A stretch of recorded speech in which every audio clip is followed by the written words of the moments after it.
Jeg vil sige, så længe kvaliteten er i orden, og vi leverer, og vi kan være troværdige, og så er vi ligeværdige med et hvert andet selskab. Vi kan jo tilbyde Hollywood det samme, som vi kan tilbyde danskere, og lave tegnefilm med i international karat.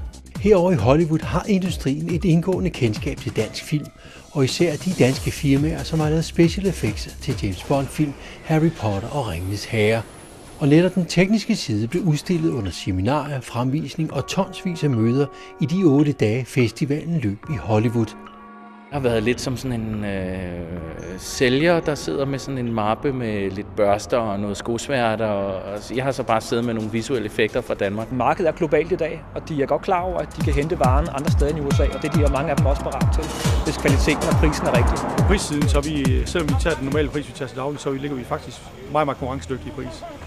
Og vi tror, vi efterhånden har fået så godt fat, så vi kan jo stort set det samme ting som mange ting. Men vi har bare ikke fået chancen til virkelig at rulle den helt ud nu.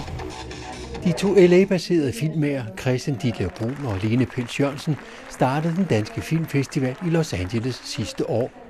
Foruden den tekniske side forsøgte de også i forvisningerne på Sunset Boulevard at slå bro imellem kløften af dybere dansk personskildring og Hollywoods højpolerede udtryksform.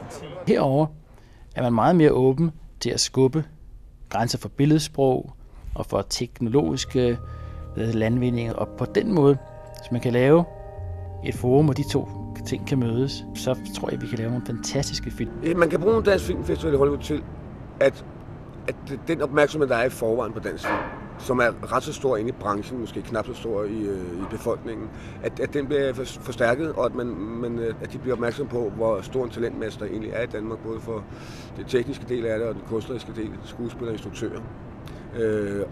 Og det er de meget interesserede i rigtig meget. Det har jo været enormt godt for os, at vi har været en del af en større event, fordi at det gør, at vi kan sige, at vi har en grund til at være her. Jeg er ikke bare en eller anden, der står med hatten i hånden uden for døren. Der er en grund til, at jeg er her, og jeg er en del af noget større.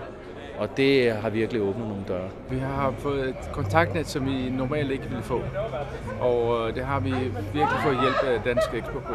Det synes jeg, sådan nogle initiativer her, lige meget hvad der sådan konkret kommer ud af det, altid lægger en god netværksbund og et godt indskud i forhold til mange af de andre lande, som tager jobs herover fra Canada, Australien, New Zealand og så videre, at vi ligesom siger, at vi er der, vi er billigere, men vi er også bedre.